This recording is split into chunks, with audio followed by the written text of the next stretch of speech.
नमस्ते। मैं डॉक्टर अशोक त्रिपाठी आपका स्वागत करता हूं अपने channel history culture and research methodology. मित्रों, आज का जो हमारा चर्चा का विषय है वो है विजयनगर साम्राज्य का शासन प्रबंध, जो कि दक्षिण भारत से एक बहुत ही महत्वपूर्ण दक्षिण भारत के इतिहास से बहुत ही महत्वपूर्ण प्रश्न है और बहुत पूछा जाता है प्रायः। तो इसके ऊपर हम लोग आज चर्चा करेंगे कि विजयनगर का जो प्रशासन था उसकी मुख्य बातें क्या थी, उसके कुछ मुख्य बिंदुओं पे हम लोग चर्चा करेंगे, लेकिन साथ ही साथ हम थोड़ा सा आपको संक्षेप में विजयनगर और विजयनगर साम्राज्य की स्थापना क्यों हुई, किन परिस्थितियों में हुई, उसका थोड़ा सा संक्षिप्त इतिहास भी आपको बताएंगे। तो विजयनगर साम्राज्य की स्थापना 14वीं शताब्दी में हुई थी। जैसा कि आप सभी लोग जानते हैं, अलाउद्दीन खिलजी ने अपनी दक्षिण नीति में जो दक्षिण के अपने जो विजित राज्य थे उन राज्यों को उसने केवल करद राज्य बनाया था, उसने उनको एनेक्स नहीं किया था या उसने उनको मिलाया नहीं था। लेकिन आगे चल कर के हम देखते हैं कि मोहम्मद बिन तुगलक ने जब दक्षिण भारत के ऊपर विजय की तो उसने उन राज्यों को मिलाने का प्रयास किया दिल्ली सल्तनत में। मोहम्मद बिन तुगलक का काल विद्रोहों का काल माना जाता था और इन्हीं विद्रोहों के परिणाम स्वरूप 14वीं शताब्दी में विजयनगर और बहमनी राज्यों की भी स्थापना हुई। विजयनगर हिंदू साम्राज्य था, बहमनी जो है मुस्लिम साम्राज्य था। बहमनी का नाम मैं इसलिए ले रहा हूँ कि बहमनी और विजयनगर ये दो प्रमुख राज्य थे उस समय के, और इन दोनों में आपस में संघर्ष होता रहता था। तो 1483 ईस्वी में बहमनी राज्य 5 भागों में बट गया आगे चल करके, लेकिन विजयनगर साम्राज्य जो है वो बना रहा। विजयनगर साम्राज्य की स्थापना तो इस तरह से हम कह सकते हैं कि वो मुस्लिम साम्राज्य की प्रतिक्रिया के परिणाम स्वरूप हुई, और वह प्रतिक्रिया थी मुस्लिम साम्राज्य का या मुस्लिम राज्य का अंत करना। तो विजयनगर की स्थापना हरिहर और बुक्का नाम के दो भाइयों ने की थी 1336 ईस्वी में। प्रारंभ में हरिहर और बुक्का वारंगल के शासक के यहाँ नौकरी करते थे और ये संगम के पुत्र थे। इन्होंने जिस साम्राज्य की स्थापना की उस पर इसी वंश का शासन रहा, यानी संगम वंश का। तो 1323 ईस्वी में गयासुद्दीन तुगलक के समय में जो आक्रमण मोहम्मद बिन तुगलक ने किया था, तो उसमें ये दोनों भाई रायचूर भाग गए। मोहम्मद बिन तुगलक ने रायचूर पर आक्रमण किया और दोनों भाई गिरफ्तार होकर के दिल्ली लाए गए। तो मोहम्मद बिन तुगलक के समय में रायचूर में विद्रोह हुआ और मोहम्मद बिन तुगलक ने सेना भेजी उस विद्रोह को दबाने के लिए, लेकिन उस विद्रोह को दबाया नहीं जा सका। तो अब देखिए, अब यहाँ पे हरिहर और बुक्का की भूमिका प्रारंभ होती है। हरिहर और बुक्का को मोहम्मद बिन तुगलक ने रायचूर का विद्रोह दबाने के लिए भेजा और इनको सफलता भी मिली। तो इन दोनों भाइयों ने रायचूर के विद्रोह का दमन करके मोहम्मद बिन तुगलक के प्रति एक बार कहने का मतलब यह है कि इन्होंने रायचूर के विद्रोह का दमन तो किया, लेकिन साथ ही साथ इन्होंने मोहम्मद बिन तुगलक के खिलाफ भी विद्रोह कर दिया और तुंगभद्रा नदी के किनारे इन्होंने विजयनगर साम्राज्य की स्थापना की। तो दक्षिण भारत के एक प्रमुख विद्वान थे विद्यारण्य। तो विद्यारण्य जो है वो हरिहर और बुक्का के गुरु थे। इन्हीं के नाम पे पहले इस नगर का नाम विद्यानगर रखा गया था, जो आगे चल करके विजयनगर हो गया। तो दोनों भाई वारंगल के शासक के यहाँ नौकरी करते थे। जैसा मैंने देखा, अब उनका अपना साम्राज्य हो गया। तो थोड़ा सा हम इनके बारे में जान लेते हैं। हरिहर जो है इसने 1336 से 1353 तक शासन किया। 1336 में हरिहर ने होयसल राज्य पे अधिकार कर लिया और इसने अपने साम्राज्य को अनेक प्रांतों में विभक्त किया। तो इसके समय में विजयनगर की सीमाएं उत्तर में कृष्णा नदी से लेकर के दक्षिण में कावेरी नदी तक फैल गई। पूर्व एवं पश्चिम में बंगाल की खाड़ी और अरबियन सागर तक इसका विस्तार हो गया। इसी तरह से उसके बाद बुक्का गद्दी पे आया, जो 1353 से 1379 तक रहा। बुक्का के प्रभाव की वजह से बहुत सारे राज्य जो है उन्होंने उसकी अधीनता स्वीकार कर ली। तो बुक्का ने मदुरा को अपने साम्राज्य में मिला लिया। इसके समय में बहमनी साम्राज्य से विजयनगर के संघर्ष का प्रारंभ होता है। तो मुस्लिम राज्य से संघर्ष होने के बावजूद कभी भी विजयनगर ने धार्मिक असहिष्णुता की नीति नहीं अपनाई। बुक्का ने अनेक मुसलमानों को ऊंचे ऊंचे पदों पर नियुक्त किया। चीन के सम्राट के पास बुक्का ने एक दूत मंडल भी भेजा था। तो इस प्रकार उसने चीन से संबंध बनाए। उसके बाद हरिहर द्वितीय आया, और हरिहर द्वितीय 1379 ईस्वी से, आप देख रहे हैं अपने स्क्रीन पे, 1404 ईस्वी तक इसने शासन किया। और इसके समय में साम्राज्य में कोई वृद्धि नहीं हुई, लेकिन शासन चलता रहा। उसके बाद देवराय प्रथम आया, जो 1404 से 1410 तक रहा। हरिहर द्वितीय की मृत्यु के बाद विजयनगर में एक गृह युद्ध छिड़ा, और जिसमें देवराय प्रथम की विजय हुई और विजयनगर का शासक हुआ वो। तो देवराय प्रथम मुदगल की राजकुमारी से विवाह करना चाहता था, और यह राज्य बहमनी के अंतर्गत था। तो देवराय ने मुदगल पर आक्रमण किया और बहमनी के शासक फिरोज शाह से बुरी तरह से पराजित हुआ। तो इसके बाद बहमनी राज्य को कुछ भूभाग इसे देना पड़ा। उसके बाद अगला शासक वीर विजय था, जो 1410 से 1419 तक रहा। फिर वीर विजय के बाद देवराय द्वितीय आया। देवराय द्वितीय का शासनकाल महत्वपूर्ण था। बहमनी के सुल्तान ने इसके समय में विजयनगर पर आक्रमण किया था और फिरोज शाह की पराजय हुई। बहमनी का सुल्तान था वो। देवराय ने बहमनी राज्य के कई दुर्गों पर अपना अधिकार कर लिया। तो इस प्रकार अभ्युदय के बाद से ही हम ये देखते हैं कि विजयनगर और बहमनी में संघर्ष प्रारंभ हो गया था, और उनके बीच प्राय युद्ध होते रहते थे। देवराय द्वितीय ने अपने शासनकाल में अपनी घुड़सवार सेना का संगठन किया। उसके अनुसार उसके घुड़सवार सैनिक अधिक योग्य एवं दक्ष हैं। उसने मुसलमानों को घुड़सवार सैनिकों के रूप में भर्ती किया। उसने समुद्री व्यापार को भी प्रोत्साहन देने का प्रयास किया, और कन्नड़ भाषा और साहित्य की काफ़ी प्रगति हुई उसके समय में। देवराय द्वितीय शैव मत के लिंगायत संप्रदाय का पालन करने वाला था, इसलिए इसके समय में लिंगायत को विशेष महत्व दिया जाता। तो देवराय के शासनकाल में दो विदेशी यात्री बहुत महत्वपूर्ण हैं, जो उस समय आए थे, और उनसे हमें विजयनगर के प्रशासन के बारे में बहुत जानकारी मिलती है। वो थे इटली का निकोलो कॉन्टी और दूसरा फारस का अब्दुल रज्जाक। इनके बारे में भी हम आगे चर्चा करेंगे।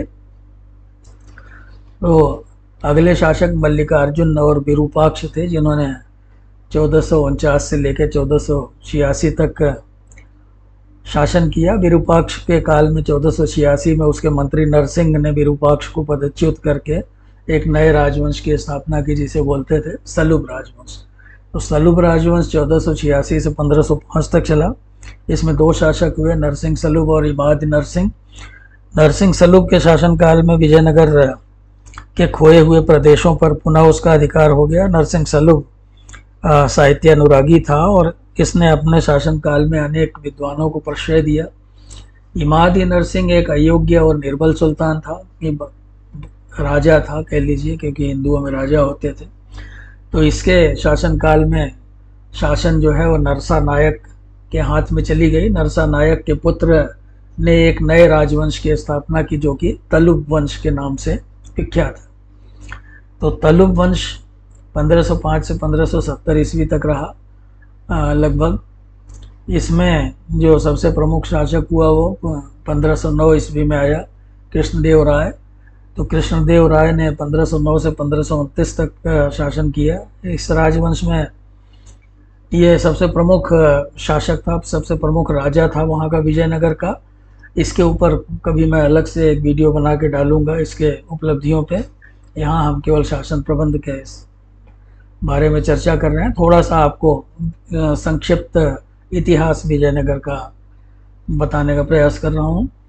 तो यह संपूर्ण विजयनगर के शासन में सबसे अधिक योग्य शासक माना जाता था। इसने शांति स्थापना के साथ साथ आर्थिक स्थिति को भी मजबूती प्रदान की। 1511 में इसने दोआब, रायचूर दोआब पर अपना अधिकार कर लिया। 1513-14 में उड़ीसा के राजा को इसने 2 बार पराजित किया। इसी तरह 1527 में बीजापुर के सुल्तान आदिल शाह को पराजित किया और इसने अपने शासनकाल में मुसलमानों से संघर्ष हेतु पुर्तगालियों से भी मैत्री की। इसके समय में विजयनगर का साम्राज्य काफ़ी दूर दूर तक विस्तृत हो गया, फैल गया। तो यह विद्यानुरागी था, कलानुरागी था। इसके समय में साहित्य, कला इत्यादि में काफ़ी विकास हुआ। अष्ट दिग्गज के नाम से जाने जाने वाले 8 कवियों को इसने आश्रय दिया था और इसने स्थापत्य कला में रुचि प्रकट की थी।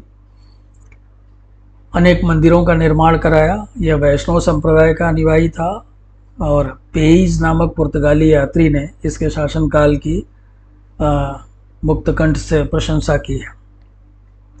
विजयनगर साम्राज्य कृष्णदेव राय के बाद थोड़ा कमज़ोर पड़ने लगा।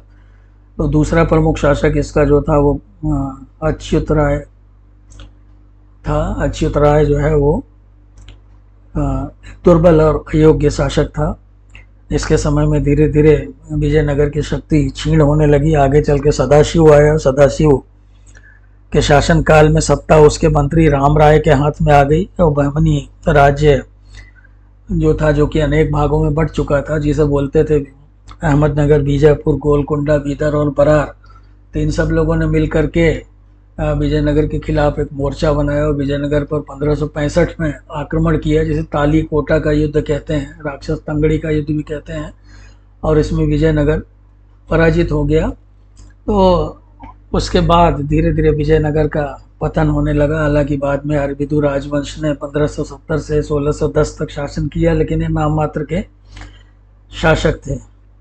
तो ये मित्रों विजयनगर का संक्षिप्त इतिहास था, जो कि मैंने आपको 10 मिनट में बताने का प्रयास किया। अब आइए हम इसके मूल विषय जो है हमारा है आज का चर्चा का, शासन प्रबंध, उस पर आ जाते हैं। तो जैसा कि आप सभी जानते हैं कि शासन के जो प्रमुख अंग होते हैं वो प्रमुख अंग होते हैं केंद्रीय शासन, प्रांतीय शासन, गांव प्रशासन, सैन्य प्रशासन, न्याय प्रशासन। तो इन सब के ऊपर हम लोग जो है कुछ चर्चा करेंगे। तो विजयनगर साम्राज्य लगभग 300 वर्षों तक चलता रहा और सामाजिक, आर्थिक एवं सांस्कृतिक जीवन में इसने उल्लेखनीय प्रगति की। तो विजयनगर के प्रशासन और अन्य घटनाओं के विषय में 14वीं से लेकर के 16वीं शताब्दी तक आने वाले विदेशी यात्रियों ने बहुत कुछ लिखा है। उसमें निकोलो कॉन्टी, फारस का अब्दुल रज्जाक और पुर्तगाल का पेइज, डोमिनिंगो पेइज इत्यादि प्रमुख हैं। इन लोगों ने विजयनगर के बारे में बहुत सारी जानकारी हमें दी है। तो उनके आधार पर इनके प्रशासन की एक रूपरेखा हम बना सकते हैं। मित्रों,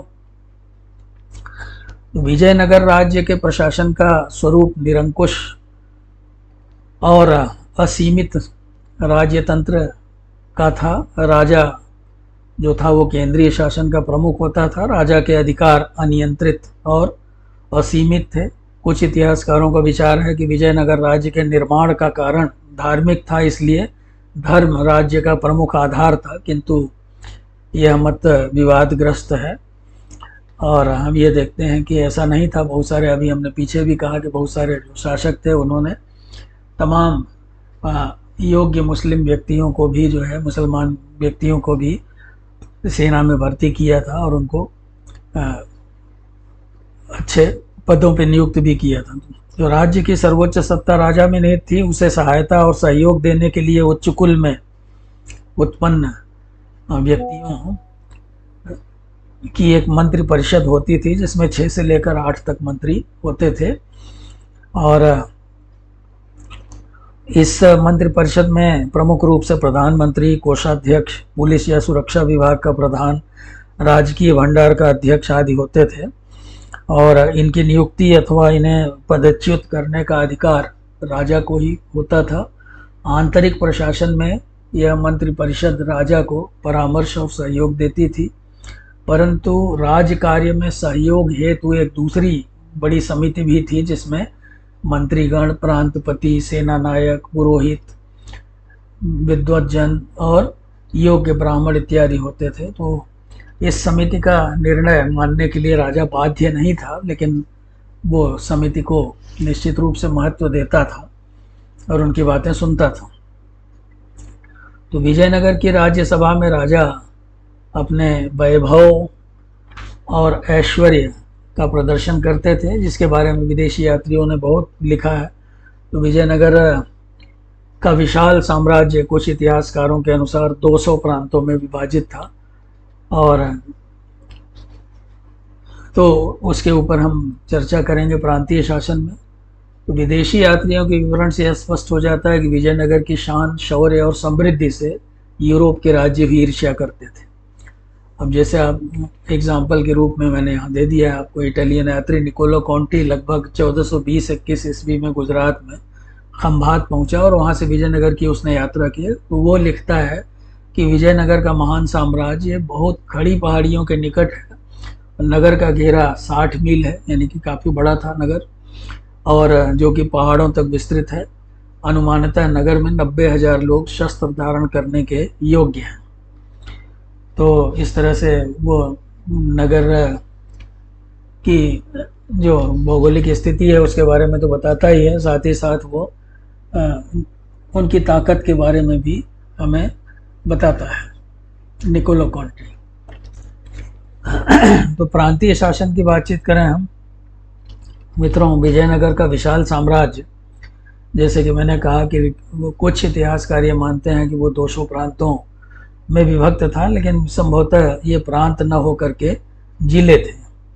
प्रांत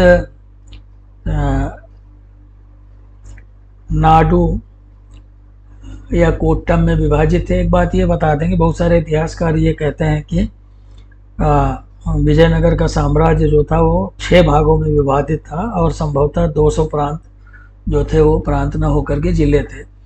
तो प्रांत नाडु या कोट्टम में विभाजित थे। प्रांतपति राजकुमार होता था, यानी राजघराने से होता था, या तो कोई बहुत शक्तिशाली सामंत होता था जो कि राज परिवार के बहुत निकट का व्यक्ति होता था। तो ऐसे व्यक्ति को भी प्रांतपति नियुक्त किया जाता था, और इनका काम यह था कि वो शासन के साथ ही भूमि कर वसूलते थे और भूमि कर वसूल करके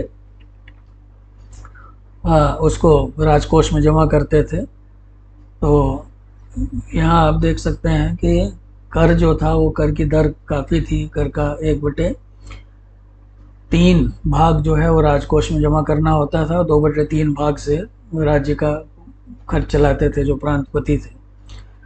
तो प्रशासन में गांव सबसे छोटी इकाई थी और गांव में पंचायत प्रशासन करती थी, पंचायत के अधीन थी। ग्राम प्रधान को आयंगर कहते थे और इसे न्याय करने तथा दंड देने का सीमित अधिकार था। इसी तरह से एक प्रणाली प्रचलित थी जिसे बोलते थे आयगर सिस्टम या आयगर प्रणाली। तो आयगर प्रणाली भी बड़ी महत्वपूर्ण थी। ये गांव की एक प्रमुख विशेषता थी आयगर प्रणाली, और इसमें प्रत्येक गांव जो है एक सेपरेट यूनिट होती थी या अलग इकाई होती थी। और उसके अलावा जो है वो यहाँ पे आयगार लोग होते थे। आयगार लोग जो है वो जो राजस्व के मामलों इत्यादि की देखभाल करते थे, और ये लोग जो है ये प्रायः सरकार के द्वारा नियुक्त किए जाते थे आयगार लोग। और ये आयगार जो है ये संभवतः वंशानुगत अधिकारी हुआ करते थे और गांव की देखभाल की जिम्मेदारी और वहाँ कानून व्यवस्था वगैरह बनाए रखने में ये मदद करते थे। तो आयगार जो है वो ये अपने दफ्तर को, अपने ऑफिस को ये जो है नीलाम भी कर सकते थे, बेच भी सकते थे, ऐसा इनका अधिकार था। और इनको जो है वो कर मुक्त भूमि, जिसे मणियम बोलते थे, मणियम भी प्रदान की जाती थी। तो इस तरह से जो है ये अपने क्षेत्र में शांति व्यवस्था वगैरह बनाए रखने के लिए भी जिम्मेदार हुआ करते थे। अब एक और विशेषता प्रांतीय शासन की थी जिसे बोलते थे नयनकार प्रणाली। तो विजयनगर साम्राज्य के प्रांतीय शासन की एक महत्वपूर्ण विशेषता नयकार या नयनकार प्रणाली थी, और इसके अनुसार राजा ही राज्य का गोस्वामी होता था और अपने अधीनस्थों को, जिन्हें वो नायक कहता था, नायक कहा जाता था उन्हें, जो उसके अधीन रहते थे, तो उन्हें एक निश्चित वेतन पे, मतलब एक फिक्स्ड सैलरी के ऊपर जो है उन्हें भूमि दी जाती थी, जिसको बोलते थे अमरम। तो वे राजा को वार्षिक कर देते थे, और साथ ही साथ जब युद्ध वगैरह की स्थिति आती थी, तो युद्ध वगैरह की स्थिति में जब राजा को इनके सैनिकों की ज़रूरत होती थी, तो सैनिक इनको अपने पास रखने पड़ते थे। तो ये सैनिक जो है वो इस राजा की सहायता करते थे। तो अपने क्षेत्र में कानून व्यवस्था बनाए रखना इनका उत्तरदायित्व था, और धीरे धीरे ये जो इनका पद था, ये भी प्रारंभ में नहीं थे, लेकिन बाद में आगे चलकर ये भी जो है वंशानुगत हो गए। भूमि कर की बात करें तो भूमि कर जो है वो राज्य की आय का प्रमुख स्रोत था। तो विजयनगर राज्य की जो आय थी वो काफ़ी अधिक थी, और भूमि कर तथा अन्य करों से राज्य को आय होती थी। भूमि राज्य की आय का प्रमुख स्रोत था। शिष्ट जिसे बोलते थे, राजा ने भूमि अपने सामंतों में विभक्त कर दी थी, और सामंतों ने इस भूमि को कृषकों में वितरित कर दिया था। तो सामंत कृषकों से उपज का 1/5 भाग भूमि कर के रूप में वसूल करते थे, और इसमें से आधा भाग वो स्वयं रख करके शेष भाग जो है वो राजकोष में जमा करवा देते थे। भूमि को 4 भागों में बांटा गया था, जैसे कि आप देख सकते हैं स्क्रीन पर अपने। उपजाऊ भूमि, बंजर भूमि, उद्यानों की भूमि और वन भूमि। तो उपजाऊ भूमि एवं उद्यान भूमि पर ही भूमि कर लगाया जाता था। ध्यान दीजिएगा, उपजाऊ भूमि और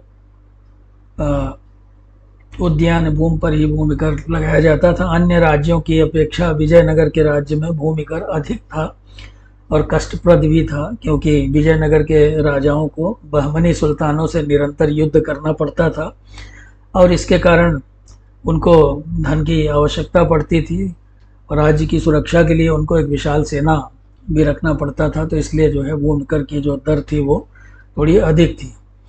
भूमि कर के अतिरिक्त और भी अन्य कर थे, उनके बारे में हम चर्चा करेंगे, लेकिन उसके पहले हम थोड़ा सा कुछ और बातें जो है इससे संबंधित देख लेते हैं।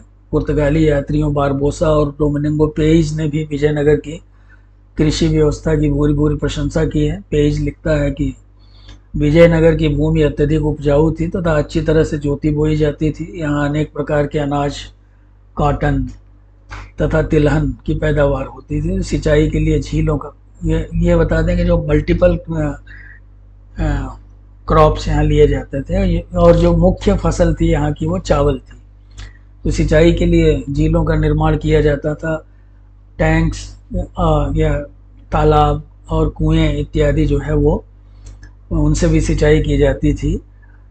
नहरें जो है वो यहाँ नहीं दिखाई पड़ती। दक्षिण भारत में वास्तव में नहरों का चलन नहीं था, वहाँ पे हमेशा झीलों से, कुओं से, तालाबों से ही सिंचाई की जाती थी। तो भूमि कर विभाग जो था उसको अथमान कहा जाता था। ये टर्मिनोलॉजी कई बार आपसे प्रीलिम्स वगैरह में पूछ ली जाती है या ऑब्जेक्टिव टाइप क्वेश्चंस में, तो इसलिए मैंने कुछ टर्मिनोलॉजी दे दिया है। अब जैसे भाड़े के मजदूर को कभी ने कुडी कहते थे, इसी तरह खेती की भूमि या फार्म लैंड्स को कुडी बोलते थे, और जो लैंड लॉर्ड और टीनेंट के बीच में जो फसल का बंटवारा होता था तो उसको वरम बोलते थे। इसी तरह से जो कल्टीवेशन की लीज कल्टीवेशन जो होती थी उसको बोलते थे कुट्टागे। तो ये टर्मिनोलॉजी आप याद कर लें, वो आपके लिए उपयोगी है। तो भूमि कर के अतिरिक्त और भी दूसरे कर थे जिनसे राज्य को आमदनी होती थी, और इन करों में चरागाह कर, शिल्प कला की जो वस्तुएं थी उनके ऊपर कर लगाया जाता था, और पशु कर था, शिल्प कला की वस्तुओं के उत्पादन पर कर था। पुर्तगाली यात्रियों जो है बारबोसा और डोमिनिगो पेज ने लिखा है कि विजयनगर की कृषि व्यवस्था बहुत अच्छी थी। और पेज कहता है कि विजयनगर भूमि अत्यधिक उपजाऊ थी और अच्छी तरह से जोती बोई जाती थी। यहाँ पे अनेक प्रकार के कॉटन, कपास, तिलहन इत्यादि की पैदावार होती थी। ये पहले भी ये रिपीट हो गया है थोड़ा, तो इसके बारे में हम देख चुके हैं। अब्दुल रज्जाक, जो कि कालीकट के जमोरिन के दरबार में 1442 ईस्वी में राजदूत के रूप में आया था, उसने विजयनगर की यात्रा की थी। उसने विजयनगर शहर और वहाँ के समाज, प्रशासन इत्यादि का विवरण दिया है। ये महत्वपूर्ण है, इसलिए उसका कुछ जो उसका लेखन है, जो उसने लिखा है, तो कुछ बातें मैंने यहाँ डाल दी हैं। विजयनगर राज्य के घेरे में विभिन्न प्रकार के फलों के उत्कृष्ट बाग थे। क्योंकि अभी हमने उद्यान भूमि की चर्चा की, तो आप देखिए ये बात इससे साबित होती है, क्योंकि अब्दुल रज्जाक जो है वो भी उद्यान भूमि की चर्चा करता है। इसी तरह से वो भी ये लिखता है कि खेतों की सिंचाई झीलों के पानी से की जाती थी। और आगे वो लिखता है कि विजयनगर की जनसंख्या बहुत अधिक थी। राजा के कोष में अनेक प्रकोष्ठ हुआ करते थे और सोने, चांदी और कीमती रत्नों से भरे रहते थे।